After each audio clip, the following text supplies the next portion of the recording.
Good morning, BB Bell. It's great to have you here on the Coffee with June podcast at the National Medal of Honor in Chattanooga. We're honored to have you join us, and we're eager to learn more about what does a general, a four-star general, do in his job. But even more important is to know the entire path that you took from graduating from University of Tennessee, Chattanooga, all the way to 4 stars. So I know the book goes through 1, 2, and 3 stars, but it's a political appointment. I understand from reading his book that it is a 4 stars political. And this is his book, the memoirs, a love story.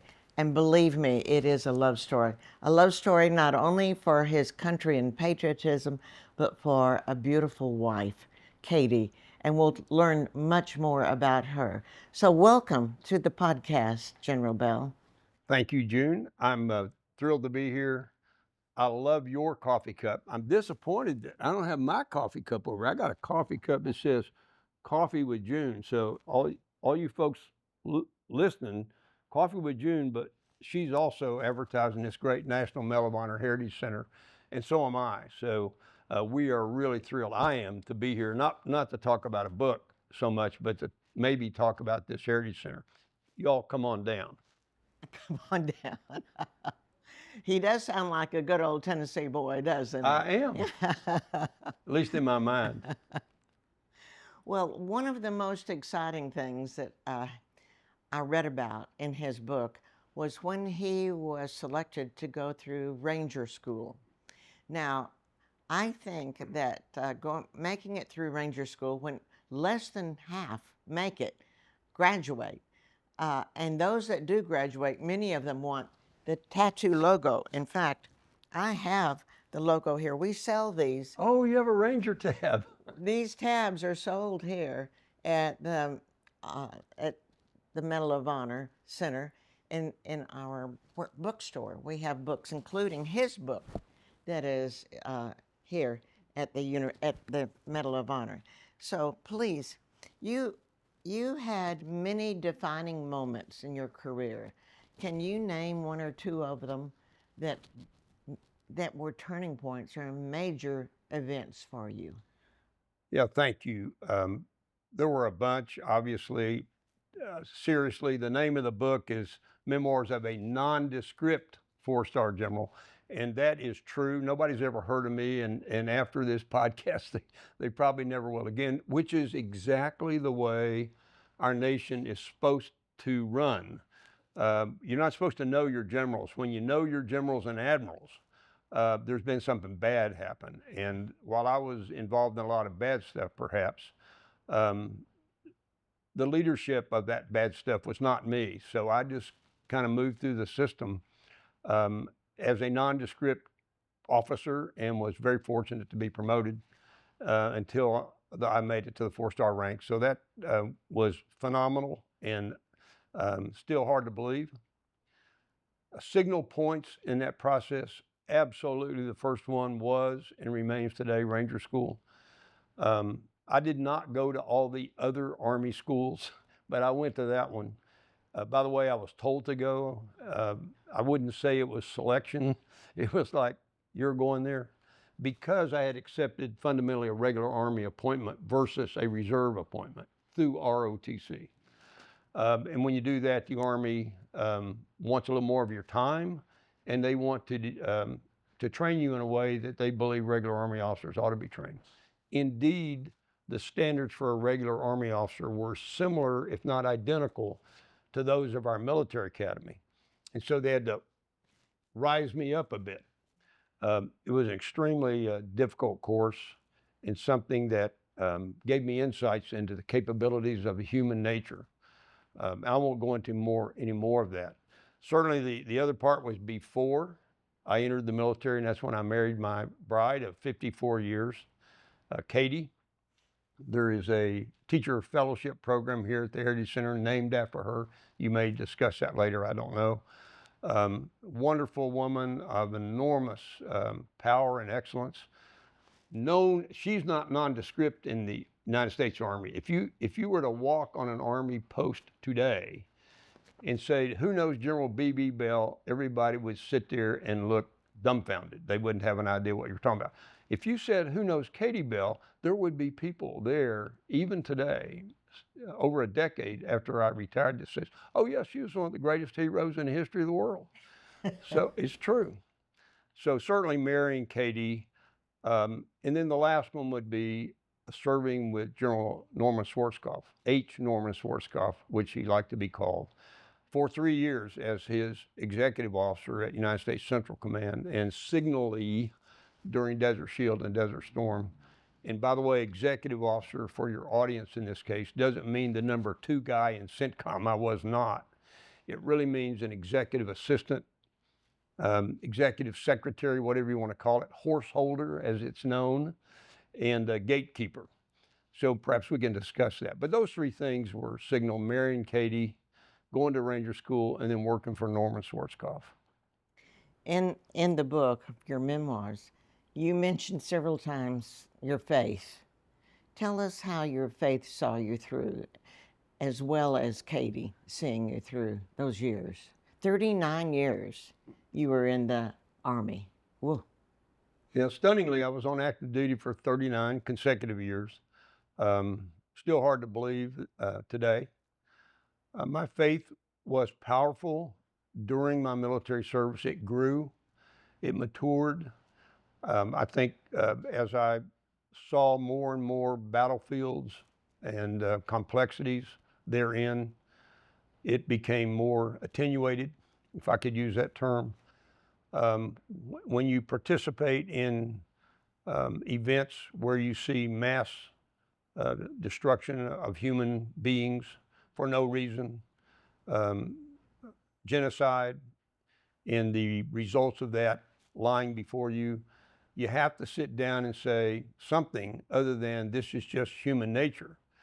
You have to wonder if there is a power that somehow knows what this is all about and perhaps can give us in our lives guidance and counsel. And my faith was sharpened stunningly during the Bosnian conflict when we uncovered all these genocide sites from both sides. It was horrific and a very formative time for me regarding my faith in our Lord. You know, your book is more than a story about a soldier or about the military. It is truly the legacy, a legacy of honor, of your patriotism, your duty, and your love. So your love for Katie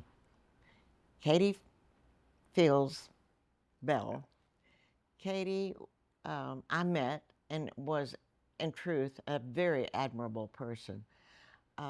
Tell us how she supported you and got you through.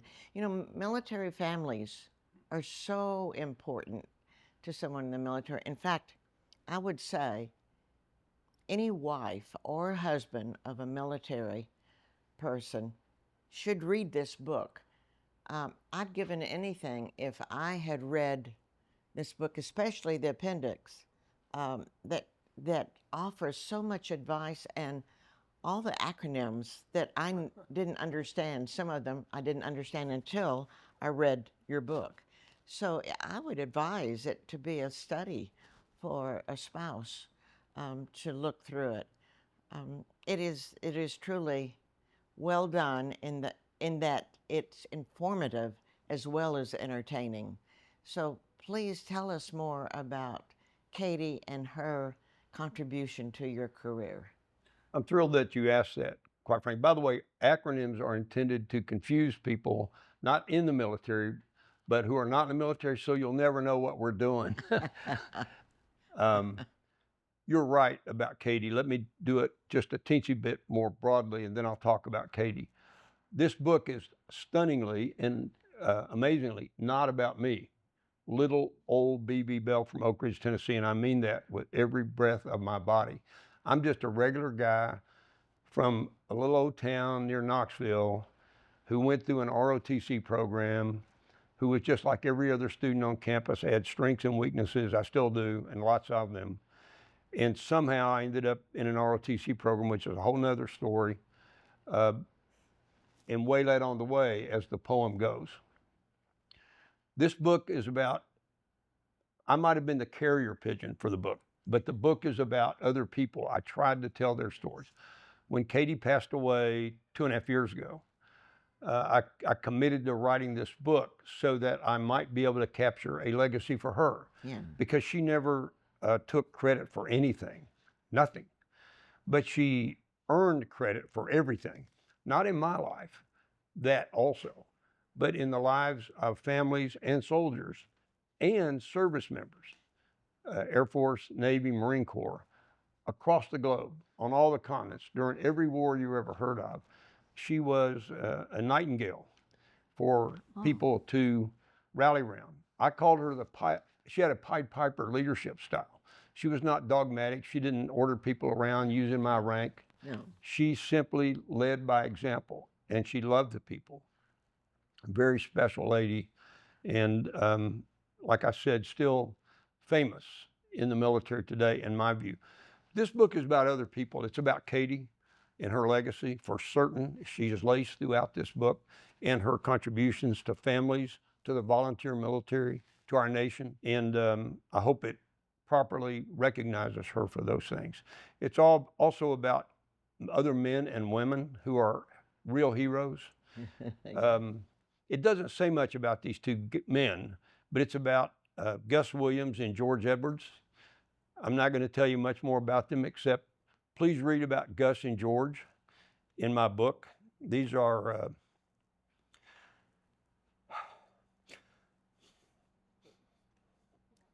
really good guys.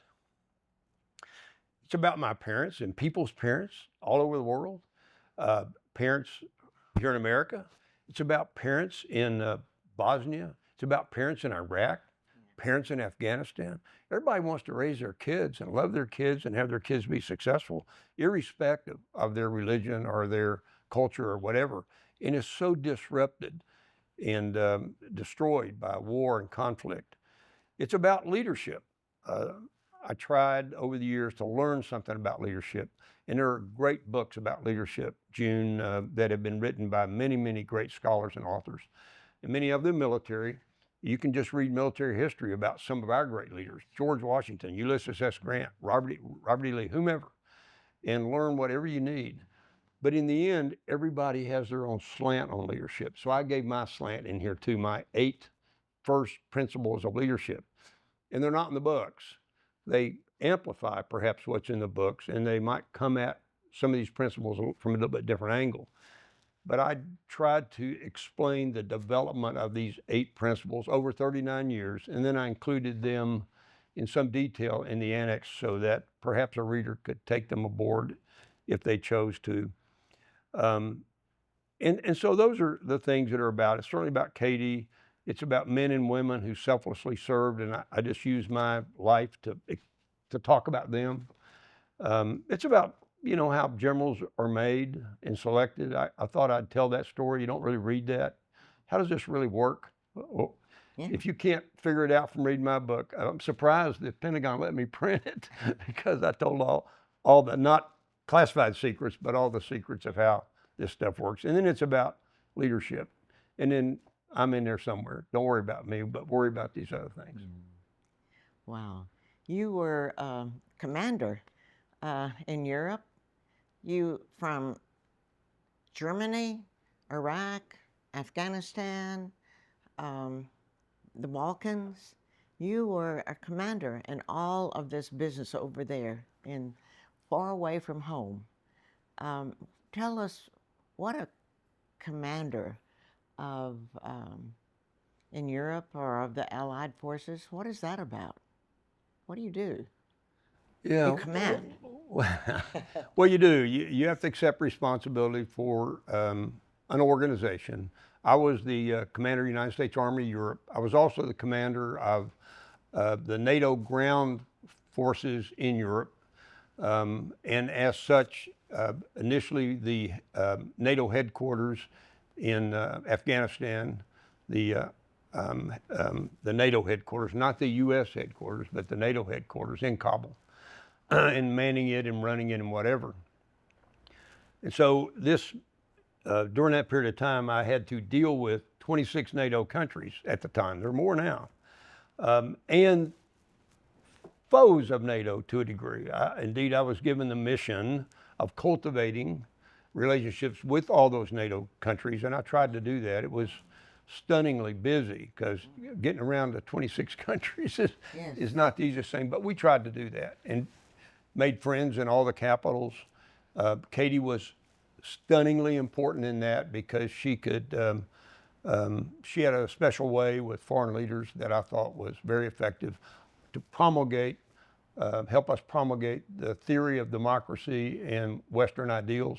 She was very good at that. I don't even think she knew she was good at it. She just was, because she's little old Katie Fields from Brainerd, Chattanooga. She knew heart and soul stuff because she was raised with it, like most successful people are. She didn't have to learn it. She was raised with it. So we did all these countries. We were also given specifically the mission in those days, this is not the case now, but to develop relationships with Russia specifically. And my mission was the Red Army. Can you imagine that? I grew up in the Cold War, manning border posts and looking at Russians and figuring out ways to kill them. And I desperately wanted to do that should they attack, and I knew I could. And now I'm supposed to befriend them, and I tried to, and I did. And I spent a great deal of time in Russia, in Moscow, and in some of their military bases, and their senior leaders came to meet me in Europe at various and sundry places.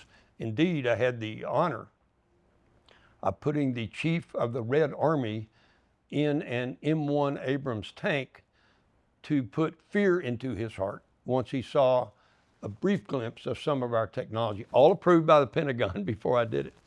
And I think it helped sober him up about his capabilities versus America's capabilities. So this was an amazing opportunity. I was blessed by our government, but remember, it wasn't about me. Anybody could have done what I did. Seriously, I'm not making this up. But nobody could have done what I did without all the people around me and these great spouses. It wasn't just Katie, she was a leader, but these other spouses that are ambassadors for America would just make you come to tears. It's incredible. And we did the same thing later on in Korea. Perhaps you'll talk about that, but we tried to at least. Well, you've seen threats to our country from communism all the way up through to terrorism on our American soil. So you're, I guess, one of the pledges that come through in your book is your value for patriotism and how you want to bring about these values that were so well respected years ago, but that are like from the Declaration of Independence or that our founding fathers created. And these values are something that have carried you over, and why, I'm guessing, why you might have joined this National Medal of Honor Center. No doubt. You've got me figured out. Pretty scary. Gene, one of the things I learned early in the military is that the plethora of decisions that one has to make, even if you're not a commander, but just wherever you are as an officer, commissioned by the President of the United States to lead American forces in combat, is a heavy responsibility. Fine. Many men and women do this successfully. But the question you have every day is whether or not you're doing what is right. Well, that's an easy question. You know, we doing what's right. The problem is, what does right look like? How do we know right from wrong? Where do those come from? What is right from wrong? Right for me may be different than right for a terrorist in Afghanistan. Completely different view of right. So as I struggled, I literally struggled with that as different environments presented themselves and different decisions presented themselves to me, and there were the easier wrongs and the harder rights and whatever. And all I could do is sit there and say, I got to figure out what right looks like before I can say go left or go right, because that's the correct or right way of going in your life. So I literally retrenched into my quarters one time, and I said, Belle, what is right? How do I know? And you know what I concluded? And I know this for a fact. In Western civilizations, led by the United States of America, we determined what right looks like in civil society, in our laws, our structures, our Constitution, fundamentally and originally from Judeo-Christian values. Now, people may or may not like that. They may not subscribe to that, but it is a fact. Western culture is based on Judeo-Christian values.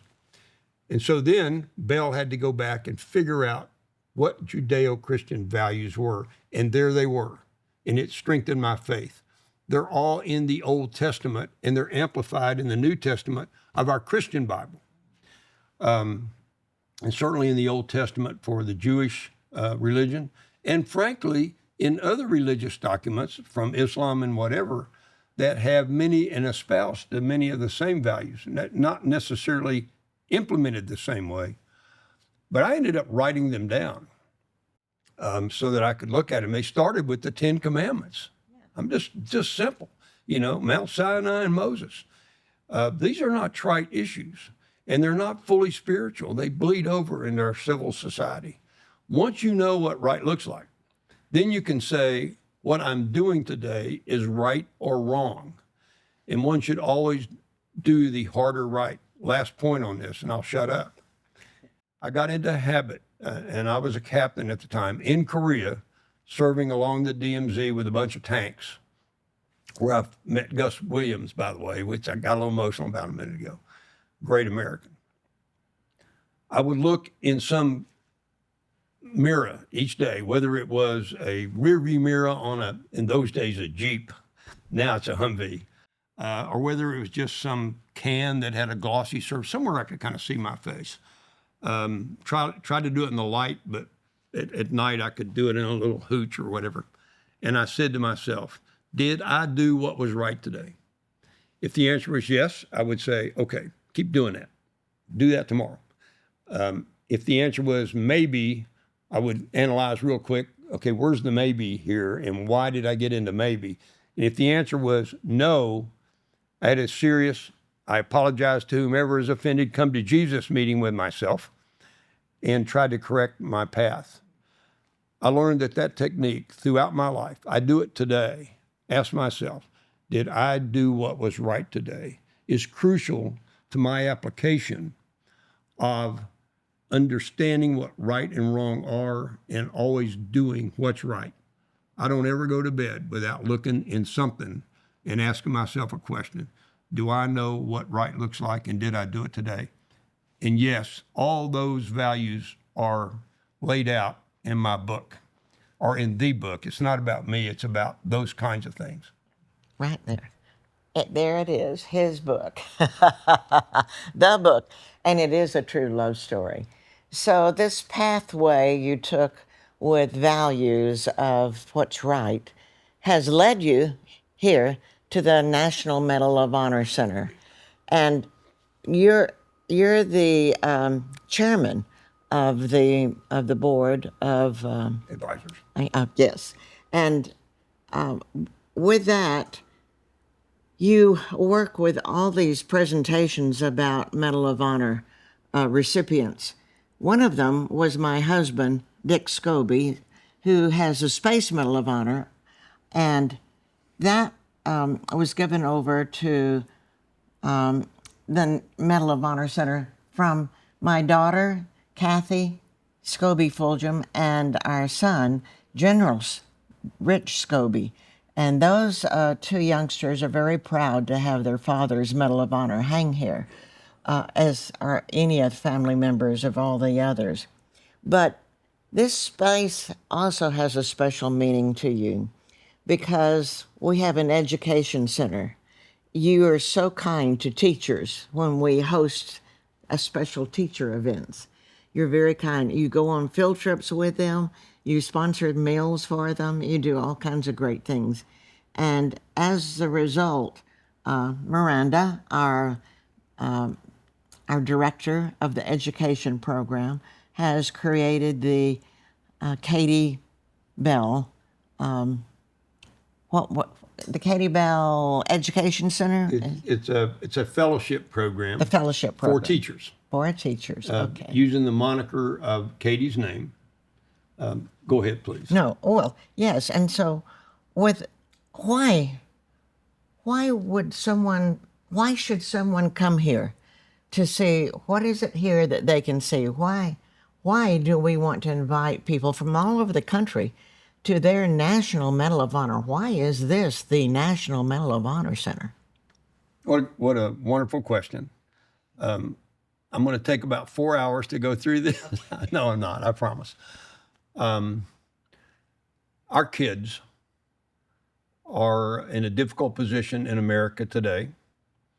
Our society has changed a fair amount over the years. In many ways, more positively. I make no bones about that.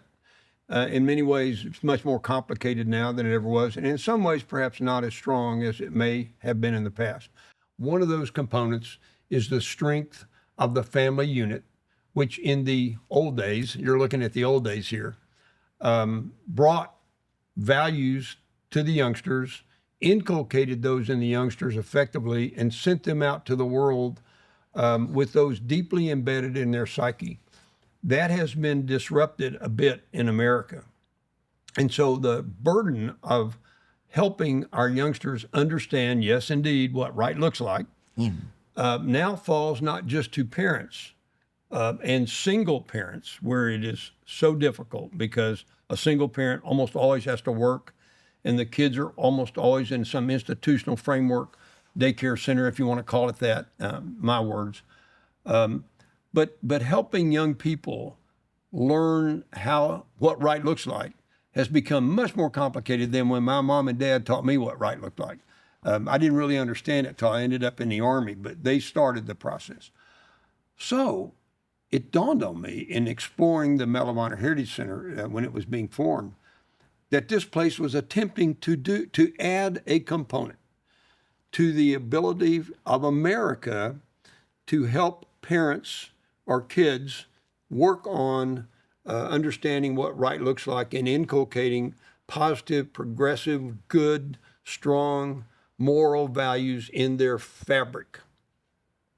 Our education program here is what separates this Heritage Center from any other kind of museum around the country. We really do have an outreach education program focused on first teachers who come in here willingly, are wonderful men and women, administrators of school systems, public school systems, and public school teachers, and some private school teachers, all trying to understand how they can do a better job of helping parents and society teach kids what right looks like while they're working on reading, writing, and arithmetic.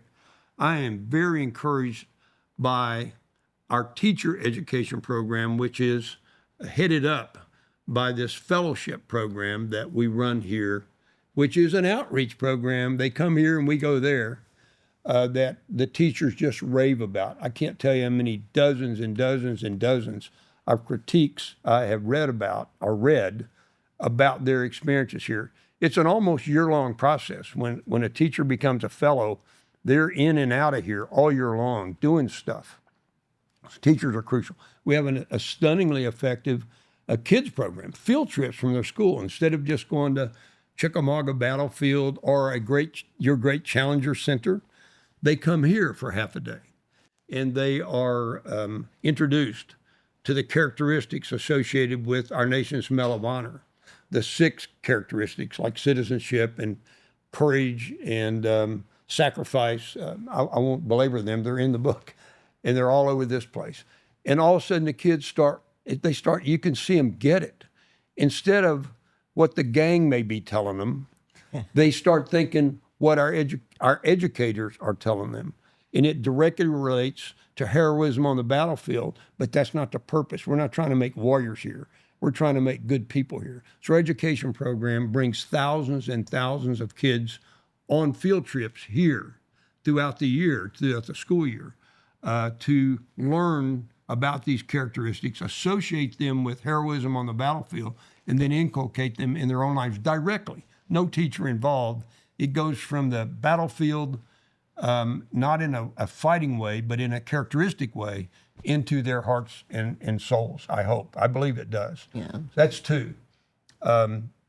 We also have a wonderful design challenge program. I won't go into a lot of detail about that, but it's a national program where people help design academic programs for us, lesson plans, you name it. It's a really powerful program that is growing and I think is a national model. And then last but not least, we have a summer camp. So you can go to Boy Scout camp or Scout camp, whatever they call it now, or you can do a million other things. But you can also come to the Heritage Center, your young child, fifth grader kind of, and spend a week down here as part of our summer camp program and get a piece of all the things I just talked about and have a good time. You should have seen them in here with their little robots and all these things that tied into character development. So we have a really powerful education program. The mayors of our community, both our city mayor of Chattanooga, our county mayor, and surrounding mayors are all in. They've been here, they've approved it, they love it, they endorse it, and they want us to help their school systems do better with their kids. And we're gonna keep doing that, and it's gonna change lives here. And if we ever can take it nationally, we're gonna change lives all over America for the better by helping America achieve its dreams. And we can do that out of this little old Heritage Center in Chattanooga, Tennessee.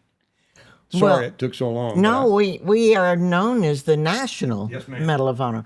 Can you tell us why? Why are we national from the very beginning? What happened? How did we get started? Yeah, well, Bill Raines, who many in our community who may be watching today, but those who aren't in our community watching, we're here because of this man who took a fledgling organization that was dispirited and not working very well and located in a mall. And he had a great vision for the future. This very vision that I've been talking about, that I've been plagiarizing, came from Bill Raines. I invite everyone to get to know Bill Raines. Come to town. I want to see this dude named Bill Raines. It was his vision. He built it. He's still with us. He's a good friend, and he's a great man. So that's where it came from. He always had a vision of national impact. We don't compete with the National Medal of Honor Museum. We don't compete with the National Society. We're trying to educate Americans about the heroism, courage, commitment, sacrifice, etc., of heroes in its history of America, wherein these people's stories are themselves surviving combat, came back to their communities, and made America better. This is about that.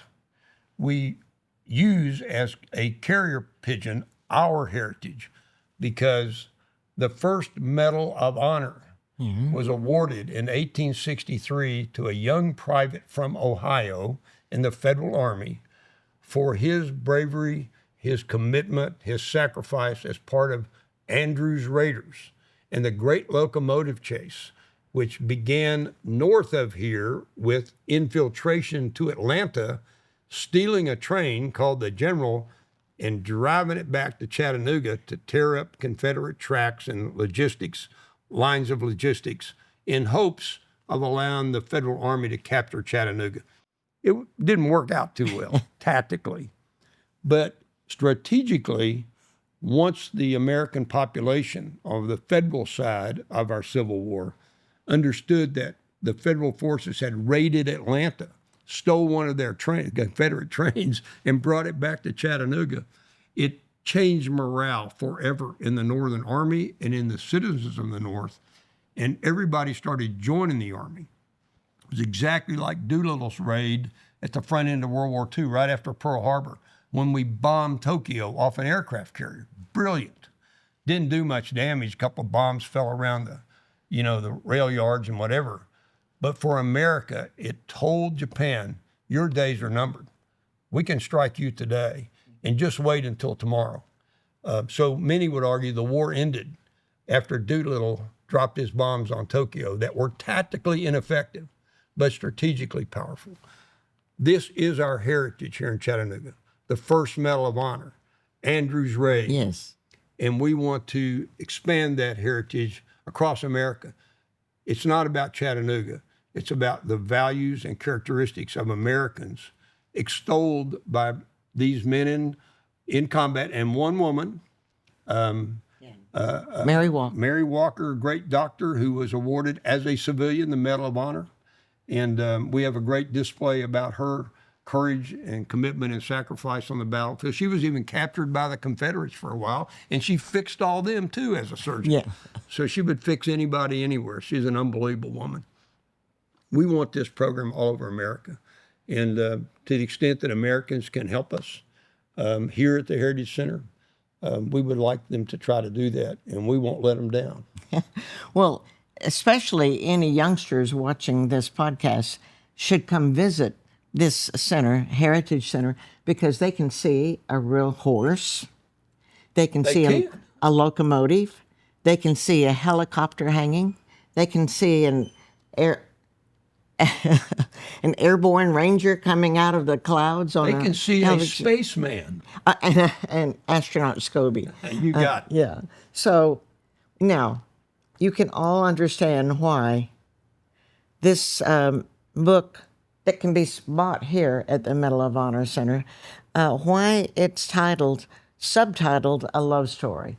You heard through the presentation his love for his country, love for the military, but primarily weaved in every chapter is his love for Katie. And Katie was a hero in my estimation. So thank you, General Bell, for joining us today. If I make one closing comment, if someone were to buy this book, please know, someone, that I do not make one nickel off this book. I refuse. I'll never make a penny off my government service. It was an honor for me to serve. That's not, you got to be kidding. I'm not going to do it. Every nickel that's made profit from this book goes to Tunnel to Towers, this great charitable organization in New York that was brought about from 9/11. So if you did want to buy a book, you would be helping Tunnel to Towers just a teensy bit, and I'm sure they would appreciate it. But I didn't write this book to make any money, and I'm not talking about it for me to make any money. This book is not about me. It's about all this stuff I talked about, and it's also about Tunnel to Towers. Yes. Great organization. Yes, ma'am. Yes. Okay. Thank you. Thank you, General Bell. Thank you. I enjoyed it. Okay. Thank you. And thank you so much. And join us again with Coffee with June.